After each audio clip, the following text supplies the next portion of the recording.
Back to the Dynamic Growth Podcast. My name is Nate Crosby, and I am joined with Derek Ballinger. Derek, I'm wondering if we're beginning to see a tectonic shift between growth stocks and value stocks. That has been the age-old question. Should I hold value or should I hold growth? And what I want to do today is dig into this episode, dig into that topic, I should say, and determine when is the best time to own growth, when is the best time to own value. Is there a best time, or should we just own them both? So if you like this episode, please share it with a friend, subscribe wherever you get your podcasts. And Derek, let's get into it. Sounds good.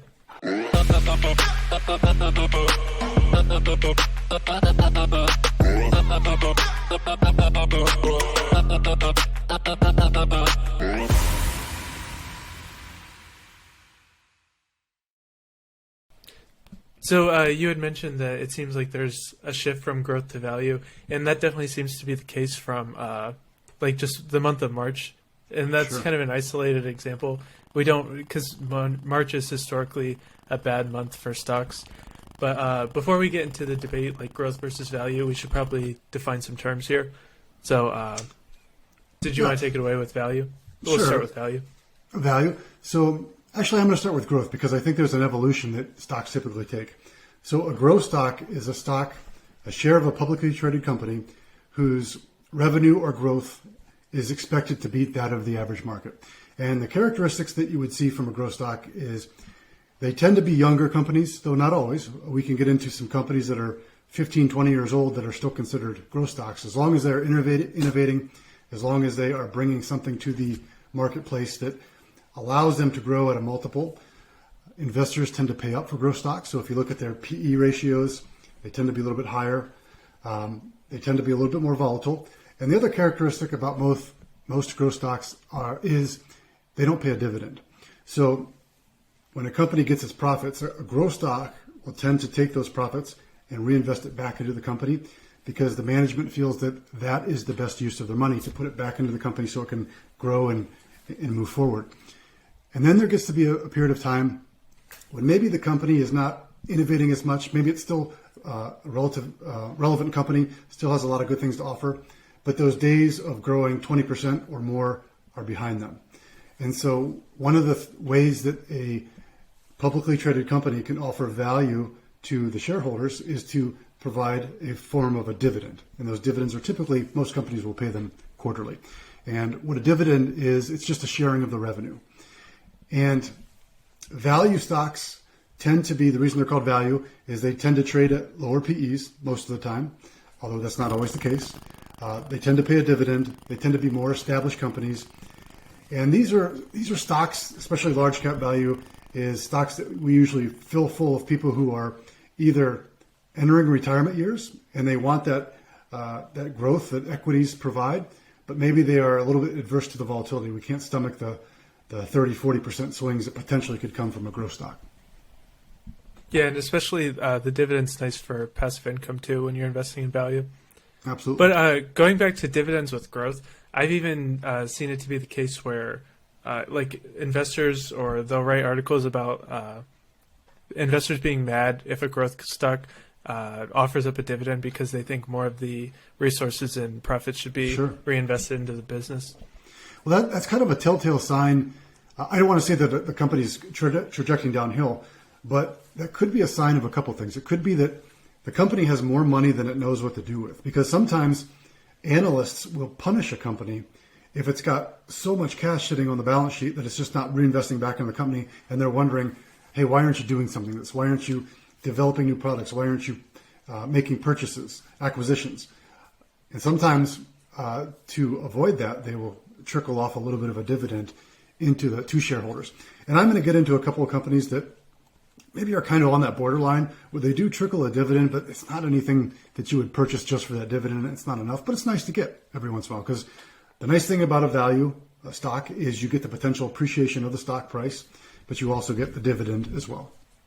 Yeah, I have a couple shares of NVIDIA. We'll talk about NVIDIA. And they have like a 44-cent dividend per share.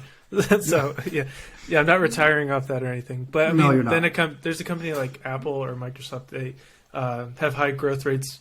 And like you said, they just have a mountain of cash that literally you couldn't figure out what to do with it besides just burning it. So that dividend's a nice way to get rid of some of that cash. Yeah, it is.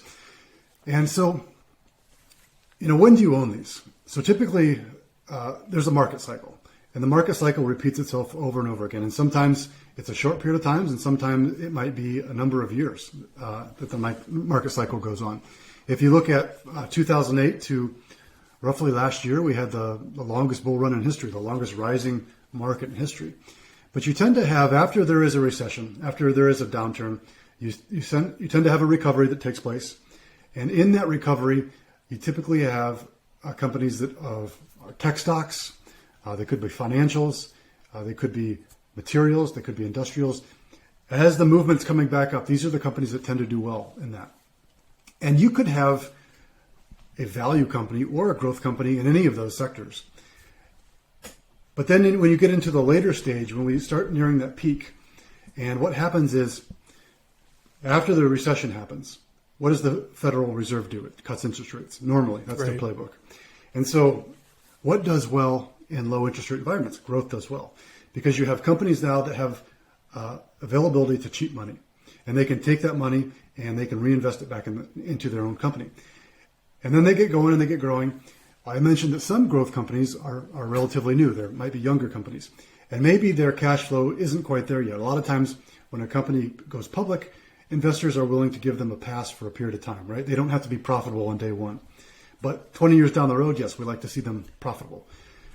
But in the beginning, if they are not profitable and they're taking cheap money and those interest rates begin to rise, that can potentially hurt the profit margin of a growth company. And that's why I think it was last podcast or the podcast before you had asked, why do rising interest rates spook growth companies? And that's the reason why. Is potentially it will cut into the profits.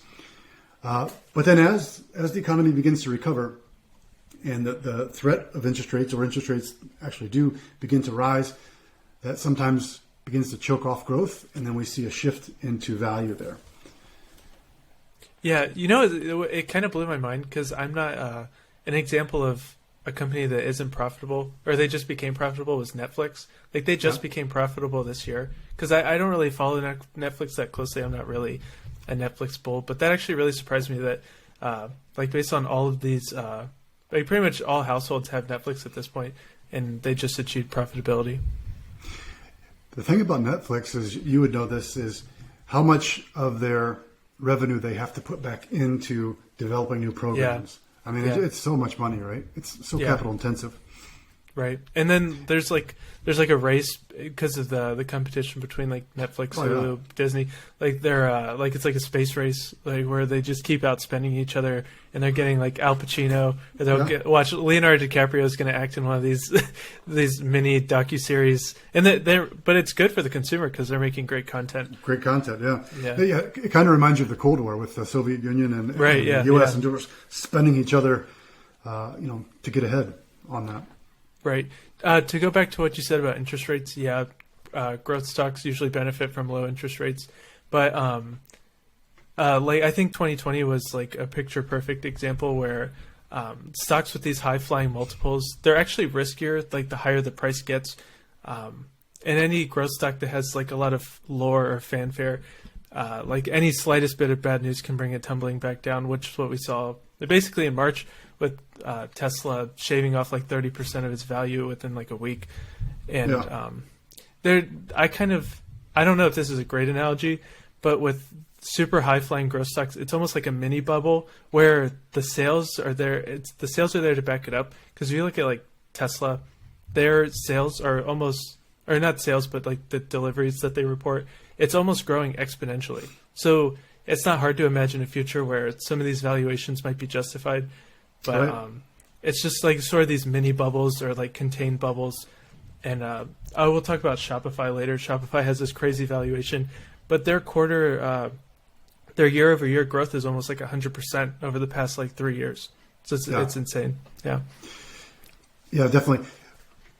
The thing with growth stocks that you have to be prepared for is, you and I were talking, as you just mentioned, a lot of these companies that are our favorite growth stocks that we hold in our tactical model or hold that we follow ourselves personally, they were having great quarters. But sometimes with a growth stock, it could be guidance. In a lot of cases, that was the case with this one where they were reporting their earnings and analysts were looking for guidance going forward. And because we're still going through COVID, right? Hopefully the tail end of it, but we're still going through COVID. A lot of these companies were hesitant to offer guidance, so they were punished. A lot of people who were maybe short-term investors sold it off, took their profits, and then these growth stocks began to tumble a little bit. It could be that some of them have just gone on such a run that they've set that bar so high that even though they've got a quarter that was a fantastic quarter, it's hard to clear that bar, so they fall back down a little bit. And we maybe begin to see a shift over into some value companies. But let's talk about that, because I think you want to be careful at chasing that. And the analogy that I would use would be chasing a plane that's already left the runway. We have seen these value stocks come into favor in the recent month, March particularly. But then what happens is these growth stocks sell off. And remember, nothing has changed about the companies. They're still high flying. I think it's an important note. Yeah, it's the they same still have companies. this great product that's changing the world, and they get beat up enough, and all of a sudden they become attractive again. So right at that point where you're ready to jump off the ship and board another one, they're already attractive again, so people are buying them. So I don't think you want to play that game. You and I have talked. I think the strategy that you want to use is just invest in great companies, and they could be value, and they could be growth, and I think you're going to do just fine. Yeah, and then it's that dollar cost averaging where if you see them get beat up 30%, that's not when you sell, that's when you buy. That's like a really good long-term investing strategy. I don't know if anything has changed in our economy or the way that we invest, but one of the things I looked at before we did this podcast is I wanted to see if we could go, how far we could go back and to see which one would win out, if we invested in value or if we invested in growth. And it depends, if we go back, the numbers are a little bit deceiving, because if we go back to 1972 and we invested in value, put $10,000 in value, we'd have ended with about $1.9 million. If we would have put $10,000 into growth, we would have ended up with about $1.5 million. So the margin, the percentage that they grew by is actually very narrow. It's less than 1% difference. But that 1% over decades makes a difference. But why that might be a little bit deceiving is if you look in more modern times, if we look at the housing market crash forward from, and I went to 2007, so a year before the housing market crash, but growth outpaces value by a long shot. So value was at 7.44, and what I have, growth was roughly almost 13%. Yeah, and then that includes like the dot-com bubble, where that was pretty isolated to growth, where it lost like 80 or 90% of the value, where like a thing like 2008 would have hurt both growth and value. Yeah. Well, I mean, the dot-com bubble, like it brought down some value names too, but it was more isolated to growth. If you look at some of the more tech companies, some of the more high-flying, and I'm pointing to the NASDAQ 100, that's even outpaced it even further. The NASDAQ since 2007 has averaged about a 16% return. So in recent times, growth has outpaced it. I think that if I look at Crosby Advisory, the way that we have developed our investment strategies, if we are going to a risk-based strategy, what I mean by that is if we are trying to match a strategy up with investor risk tolerance, so I'm talking about moderate or conservative or aggressive. If you look at those models, we own both. We own growth stocks and we own value stocks. And the idea is we can't predict when that shift's going to take place, and that shift might be short term. It might be a month or 2 months or 5 months, or it could be a couple of years. But we want to be able to participate in that growth wherever it happens. If we are more into the tactical side, if I look at our tactical model, we also own value stocks. We own JP Morgan comes to mind. Home Depot comes to mind, right? So we own a little bit of both of them. I would say those are skewed a little bit more towards growth, that tactical model, because I believe, again, getting back to the strategy of let's just go find amazing companies and let's own them. Right. Yeah, that's a great point about the tactical model. Where, I mean, we were running into an issue like when we were rebalancing the tactical model, because, I mean, it's no secret. Like if you look at the names we talk about all the time, those are some of the names that got beat up the most. And but I mean, we weren't hypocritical. What we did was shave off some of the cash position and re-implement it in some of the names that have gotten beat up. Yeah. The hard part that we have found with that, we don't want to be so diversified that we're resorting back to that of an index, because that tactical model is designed to beat the index. And the tough part is limiting those holdings to something that is going to give you the potential to outpace that market return. But there's so many stocks that are on our radar that we would love to be owners of. They just, you got to cut it off somewhere, right? Right. It's a list of killers. It's just like the winners of the winners. It's awesome. Yeah, exactly. So let's go to so what do you look for when you're about to invest in a value company, or if you want to start with growth again, what are some of the stuff you look for when investing in a growth company or a growth stock? Yeah, I mean, I think with all companies, you want to be able to take a look at management. With a growth stock, I think you want to. I really look at company culture, and I find a lot of my ideas by something that maybe I've participated in. It doesn't have to be me personally, but it could be my kids. It could be something that is in my life that I see this. What I look for is companies that have something that is changing the macro economy. The landscape is set up to provide some tailwinds for them. So an example that I use that everybody could probably recognize is MasterCard. So MasterCard is a growth stock that the world is moving away from cash. So it's not like MasterCard's going to be irrelevant in a couple of years because they're going to run out of product. If anything, I think it keeps moving forward and people are moving away from cash. So that's what I'm looking for. If it could be a health care company like Moderna that has a new way of doing things. It could be something on the technology side like NVIDIA that's got these graphics processing units that are just so much better than the others, and the demand for them is so high so that's what I look for. And before I get into the technical side, before I dive deep into the financials and everything, that's what I want to look for. I want to look for the theme and the story behind it. Yeah, that's good.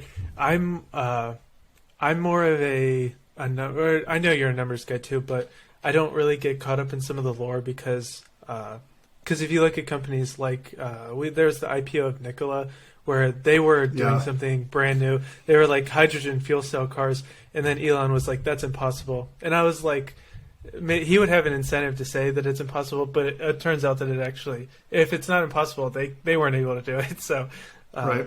So yeah, when I'm looking for growth, I'm looking at a history of growth in revenues and profits, good margins, like double-digit margin, like profit margins, and a trajectory towards profitability, if not already profitable. Those are some of the things I look for. And you can still do. Sorry, I was just going to say one last thing, because we talked about like interest rates and stuff. It's good that they have good balance sheets, so when that shift does occur, you're not particularly vulnerable. And right. You can benefit from both environments. So a question somebody might ask is, well, Derek, how do you do that if it's a new publicly traded company? But you can look at, for instance, Airbnb comes to mind. Publicly traded, entered it was 2020, 2021. When did Airbnb become? No, I'm pretty sure 2020, yeah. 2020, so relatively new. But you could go back further than that and look at Airbnb when they were a private company, and you can still see the revenue growth. You can still see the expense they had. I mean, that stuff's still available to you a lot of times, especially if it's a company is going public, because they're bringing that forward, showing investors what they've did and what they expect to do. So it's still possible to do that. The information might not be quite as transparent as if you're looking at, purchasing shares of Microsoft. Yeah, I mean, you had made a point like back a while ago when we were doing when we reviewed like the earnings for the upcoming week. We talked about Snowflake and their IPO, and like by all measurements, it looks like they have a huge list of clients. They have like good revenue, good, just great numbers. But you had said, let it exist in the market for about a year and see how, get a full year's worth of numbers, a few years of quarterly numbers that we could see, and make your decision then. Don't go buying into an IPO when like all the best prices are already picked over because all the institutional money has gobbled up all the good shares. Yeah, and think about this. When you're buying an IPO, and I'm not saying never buy an IPO, I typically wait to buy an IPO.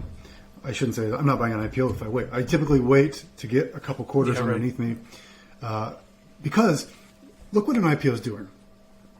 That initial public offering, they're trying to make the company look as good as possible, right? It's like, Derek, you're going to go sell your car, right? You're going to give it a bath. You're going to wash it. You might polish it. You're going to sweep the inside of it out. You might pull the engine out and clean the leaves out of the engine. You're going to want to make that car look as good as you could possibly make it look, so that when a prospective buyer comes to take a look at that, it's not filthy. They can see that, hey, this is a nice, well-kept car. Same thing with a publicly traded company. When they're going public, they're making that company, they're arranging those numbers to look as attractive as possible to new investors. Well, let's see them after a couple quarters when they face the analyst calls to why they're not doing this and why they're not doing that. Let's see how management reacts. And even maybe within that year's time, we'll go through a down patch. Let's see how the company reacts to that. Right. Yeah.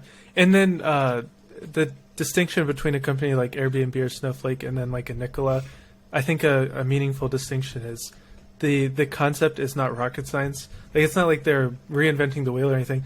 Like, the business model of Airbnb is like, if you were going to craft a business model, it's a pretty genius idea and great way to make money. So it's not like you're developing a technology that has never been created before. You're basically you own real estate without all the problems of owning real estate, and you make it right. Like, it's a great it's a great business.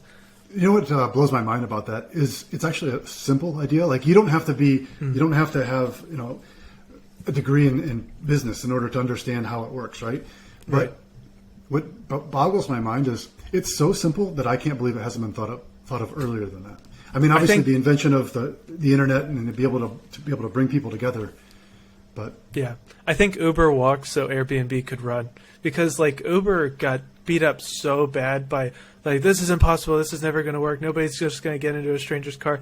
And then once they proved it was possible and they developed a successful business, then I mean, maybe my dates are wrong, maybe Airbnb was first, but Uber was definitely more prevalent before Airbnb. Yeah, Uber was first. There you go. Well, Uber was first, at least as a publicly traded company, right? Oh, right. No, I'm just talking about it like as a business. Right. Yeah.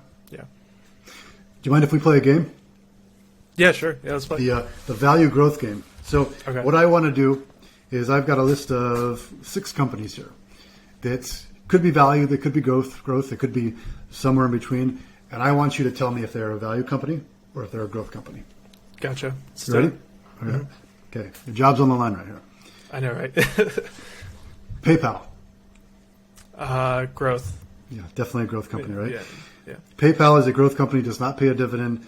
3-year growth rate is, guess. Like the past 3 years, or like what they're looking for? Past 3 years.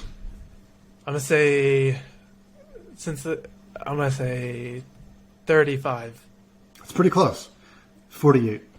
Yeah, 48% growth in the past 3 years. That's insane. That's insane. Definitely a growth company. Did I ever tell you my story about investing in PayPal? I'm sure I have. Yeah, when you had to go on vacation, you had to sell it at an inopportune time. I sold it at I bought it at $83. It's currently trading at almost $300, and I had like $1,000. Oh my god, I think about that to this day. I get so mad. I had Square at $60. I had Square at 60. I had like 4 shares of Square at $60. Yeah, you're gonna want to hang on to that one too. Yeah, this was before my technical training. I was like a sophomore or something. That was stupid. All right, this is an easy one for you. JP Morgan. Value, but they also have a pretty solid growth rate. They do. The thing that makes them a value, obviously they've been around for forever. 2.34% dividend comes with that stock. And over the past 3 years, nothing to sneeze at, averaged a 14% growth rate with that dividend. I was going to guess 18. So pretty close. Yeah. Okay, you just stole my thunder. Square. Yeah, that's growth for sure. Growth stock. Care to guess on a 3-year growth history of Square? We should play, like, you should ask me what are the PE ratios, because it's insane, yeah. Okay, how about this? Let me give you an over-under. You tell me over or under. For the growth rate? No, let me guess. All right. Okay, go ahead. Let me guess, is it 60? Man, you are good, Derek. 67%. Really? Oh, there you go. I swear we didn't rehearse these. No? We're good. All right, how about this one? This one's a tough one. Apple.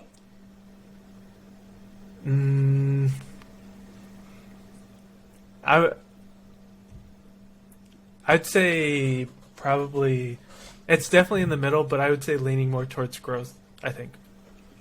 So it's funny you say that because Morningstar lists Apple as a core large cap. So core would be somewhere between value and growth. I would consider Apple a growth personally. Why? 3-year growth history, 44%. Average return, 44%. But it does pay a dividend. And this is So this is an example of a stock we were talking about earlier that it's got so much cash. So much cash on its balance sheet. Like over 250 billion or something. Right. So, throw us a bone here, right? So it does have a dividend, small dividend, less than 1%, 0.67%. But it's been good to own Apple for the past decade or longer, right? Yeah. Yeah. I mean, as soon as it came out, and if you just own it, Yeah. you would have looked problem like a genius. solved. Yeah, right. Problem solved. How about Home Depot? Value, but that one also has a really impressive growth rate. Yeah. Average return over the past 3 years, 22%, and it has that beautiful 2.14% dividend. Yeah. It doesn't sound like a value stock if it's 22%. Imagine if you had a 22% return over like the long term. Yeah. I mean, that's the thing. But if you look at these companies, here's why I'll keep going back to this. Fantastic companies, right? I mean, these are the leaders in what they do. And you just own them, and you don't worry about if they're value or growth, and just hang on to them. All right, we got one more here. Verizon Wireless. I'm leaning more towards value just because its association to AT&T. Yeah, you typically see utility type stocks tend to be value. The thing that sets this up for value to me is that dividend, 4.3%. It's a nice yield, yeah, 4.3%. But then if you look at like T-Mobile, I would probably call it growth stock. Yeah, because it doesn't pay a dividend, right? Oh, I actually didn't know that, but I just knew it had a pretty good past couple of years. Yeah, at least it didn't before. Last time I looked at it 6 months ago, it did not pay a dividend. So, yeah, do you have? Let's get into some maybe our picks, and this is what I want to do. And if you didn't pick any, like I said, this hasn't been rehearsed, so. If you didn't pick any, no big deal. But I want to check something where we're at in December of this year. I want to look back and call our picks to see how well we did. I want to pick 3 growth stocks that I would, if I were to purchase one right now, what would I buy? And 3 value stocks as well. I'm doing pretty good on my predictions based off our 2021 predictions we did back in January. I can't wait till you unveil the crystal ball that you have behind you that you got those answers from. Yeah, I know, right? Well, watch, because I said I said Tesla would underperform the market in 2021, but I mean, there's nothing saying that, they've gotten beat up, but there's nothing saying that they won't finish the year strong. Right. Yeah. But we'll see. A lot of people believe that the second half of 2021 will be a positive one. Things don't always go as planned, but let's hope that it is. So when we re-report these, we have to pick these dates then, because if these I dates? say Tesla, from today, which is Easter. Okay. Happy Easter, everybody. Yeah, happy Easter. Okay, what do you have for your growth stocks? Okay, I'm gonna say, no secret, the number 1 pick in the draft is NVIDIA. Always go. I like that one. And then I'm gonna say Shopify because they've gotten beat up pretty bad, and then I might go ahead and say Tesla because they have also gotten beat up pretty bad. I'm buying it at a pretty low point. Yeah, those are for growth stocks. Those are fantastic picks. Shopify was on my list. It made my honorable mention. It probably should have made my list, but I had to stick to my tried and true, and that is my growth stock is MasterCard. MasterCard has, since I've been owning it or following it, MasterCard has never let me down. If you look at a backtrack of MasterCard. Since as far back as it became a publicly traded company, it's a slow and steady rise up. I mean, it has its moments with like every company. Up and to the right. And they also pay a dividend too. They do pay a light dividend. MasterCard is a market cap of about $360 billion. Since 2007, average growth rate has been 29%. Dang. Pretty good company. It's a good one to own. Yeah. A newbie to my list here that I would pick is Mercado Libre. And I just think that's another one that actually had a nice week, but prior to that got beat up pretty bad here in March. So I would be looking to pick that up. It's a little bit of a smaller large cap, still a big company, $75 billion in market cap.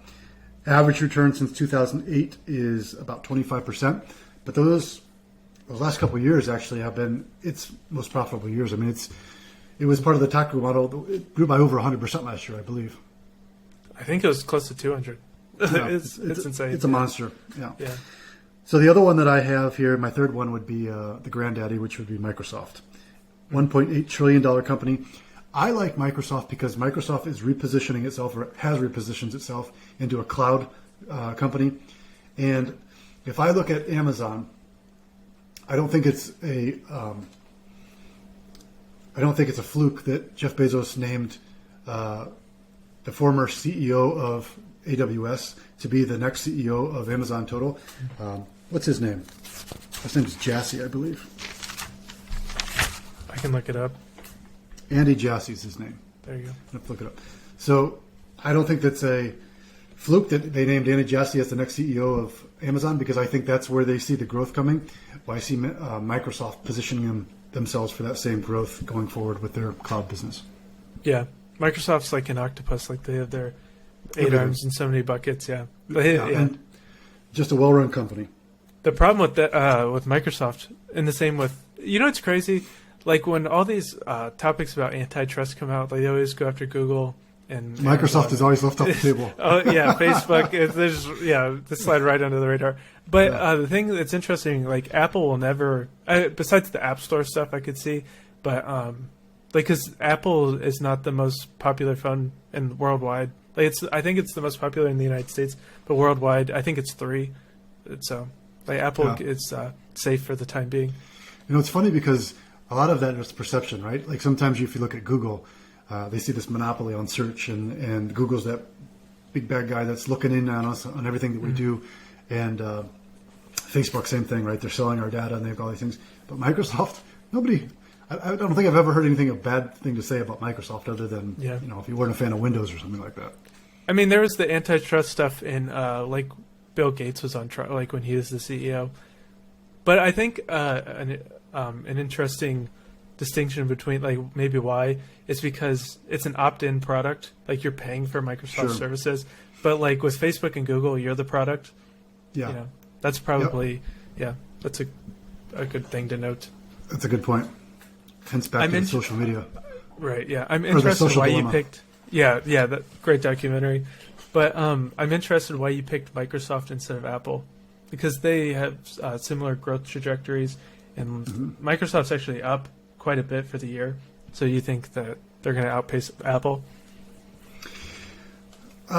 Again, I think when you look at all these companies, it's like if you're only forced to pick 3, it's a coin flip pretty much.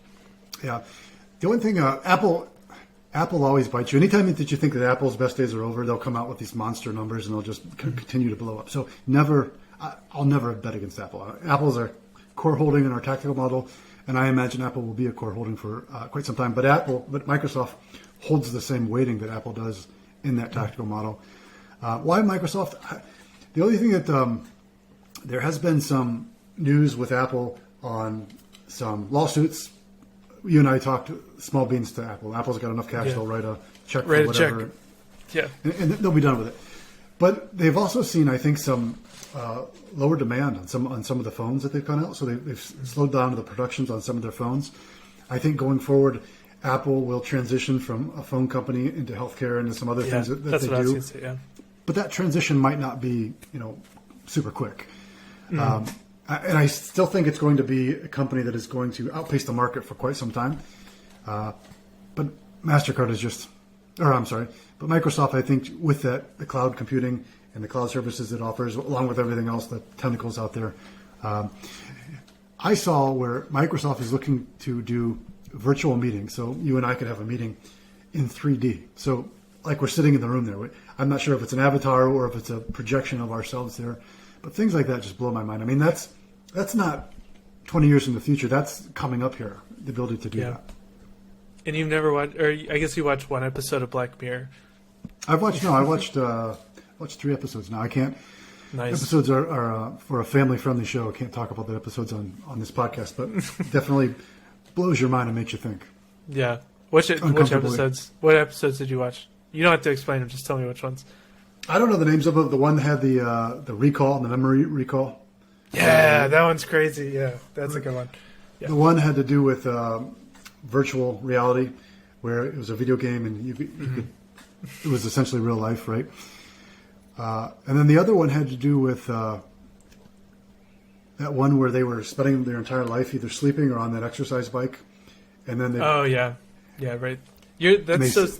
That's season one. I think season one's probably that one with the memory recall. That was a really good one. But I think all the best ones are after season one. are they really? Yeah, I think so. Season 5 was good. Miley Cyrus is in the 5th season, one of those episodes. So anybody who has don't know what we're talking about, it Black Mirror is is it on Netflix or Hulu? Yeah, it's a Netflix show. Yeah, they made it. And the premise behind this is there's technology out there that creates a moral dilemma, right? Right. In many ways. I think it's like if you've ever seen The Twilight Zone. I mean, it even says that in the description. I think the Twilight Zone for the digital age. It's pretty much there's like no sequential plot. Like all episodes kind of stand alone. Right. It's great. It blows your mind though. Some of those episodes they'll shake you to your core because you're like they do a great job at like it's you when you watch those you don't think that's 50, 100 years in the future. That you're like, oh, that's 2 years from now. That's that's like next year. Yeah, that's the thing. It's with this technology as it continues to progress at the speed it does. It's going to really force us to ask fundamental questions about who we are as humans and what we hold valuable. Yeah, for sure. Yeah. Right. And yeah, they do a great job at exploring those questions. Derek, we jumped off the tracks here. We have to talk about our value. Did you pick Oh, any value sorry. stocks? Yeah, I did. Yeah. Give me your value. So for value, let me pull them up here. I think I'm going to go with. Am I allowed to pick an ETF? You can pick anything that you want. Okay, so I'm gonna pick VIG, the Vanguard Dividend one. Appreciation ETF, long term. It actually doesn't beat the market long term. Interesting enough, but I'm still gonna do VIG. I'm gonna do. Can I do NextEra Energy? Because that's kind of like one of those crossover ones. You can, but you stole my thunder because my third pick is NextEra Energy. That's a ringer. That's a ringer. Well, I think because it's what's happening in the present. So we're looking. The administration's looking to pass an infrastructure bill, and that infrastructure will have a lot of. I don't know if it will. They're talking about it having some emphasis on green energy, green places, and NextEra Energy would potentially stand to benefit from that. Okay. So, actually, so we'll do it like this. We'll do a draft. So since I picked VIG, you can have NextEra Energy. And then Okay. I'll say... Don't take it. What, JP Morgan? That was my No, you one. can have JP Morgan. Okay. Great company. But I would... my ringer in there is Home Depot. Oh, yeah, that's a good one. That's a good one, man. Because you've got that fantastic growth rate and you've got that over 2% dividend just to collect. Okay. So I don't like my chances already. You pick good ones. NextEra Energy is a good one. Okay, NextEra Energy is a good one. I'll pick... I'm going to do Berkshire Hathaway. Nice. Yeah. Tried and true. Yeah, right. My third one's going to be Sherwin Williams. And kind of the thing I look at about Sherwin Williams is they make paint, right? And think about the disruptors for that. Like, is there something going to come along in the next 3 years, 5 years that is going to radically change the way that we change the color of our walls? I mean, maybe digital paint, but I think I'm pretty confident that we'll still be painting until we have like touchscreen walls where you can just change the color. Like that's probably not too far off. Yeah, that's my new company. I just so I can win in this bet. I'm gonna invent that company. Yeah. Well, Derek, anything else to add before we head out into the week? No, but as always, thank you guys for listening to Dynamic Growth. If you like the episode, follow, subscribe wherever you get your podcasts. Follow us on Instagram at Dynamic Growth Pod, and we'll see you guys next week. Awesome. Please remember, Crosby Advisory is a registered investment advisor in the state of Ohio and Florida. Remember, investing involves risk, including the potential loss of principal. Today on this podcast, Derek and I mentioned specific securities, and that is not a recommendation for you to go out and purchase those securities or sell them. They are only for informational purposes. Do your own homework. Make sure they are suitable for you. Crosby Advisory is also a licensed insurance advisor. Insurance products are sold and serviced through Crosby Advisory.